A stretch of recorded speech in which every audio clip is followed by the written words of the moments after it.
Le suspect a été abattu, dimanche, par des militaires.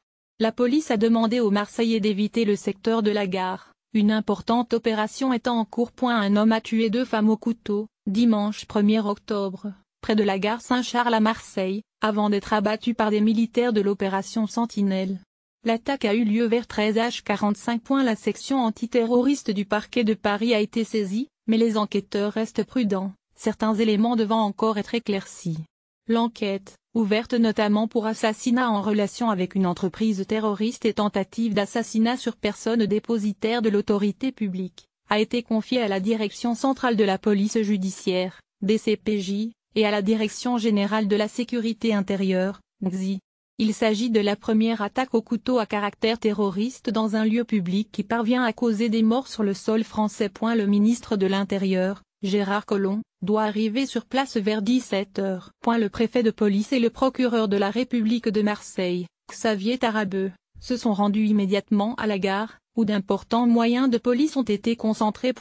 Marseille, après l'attaque perpétrée à proximité de la gare Saint-Charles, je me rends immédiatement sur les lieux. Gérard Collomb Gérard Collomb. Le Premier ministre, Édouard Philippe, a réagi à l'attaque un peu plus tard dans la journée sur Twitter, colère et tristesse pour les victimes. Soutien aux militaires et policiers de Sentinelle qui nous protègent. Nous ne baissons pas la garde. Et Philippe Édouard Philippe. Les autorités ont demandé aux Marseillais d'éviter le secteur. Le trafic SNCF a été totalement interrompu. Dès 15h, les alentours de la gare étaient hermétiquement bouclés par des cordons de policiers. Pierre, la vingtaine, qui devait prendre le TGV de 14h03 pour Paris, explique qu'il a dû sortir du train, 2 minutes avant le départ. Un message nous a demandé de quitter la rame. L'évacuation s'est passée dans le calme. Dominique, une voyageuse en transit vers Amiens, prenait le soleil sur le parvis de la gare en attendant son train. Témoin de l'attaque, elle raconte la scène qu'elle a vue avant de prendre la fuite avec ses 2 enfants. L'homme a bombardé une première femme de coups de couteau.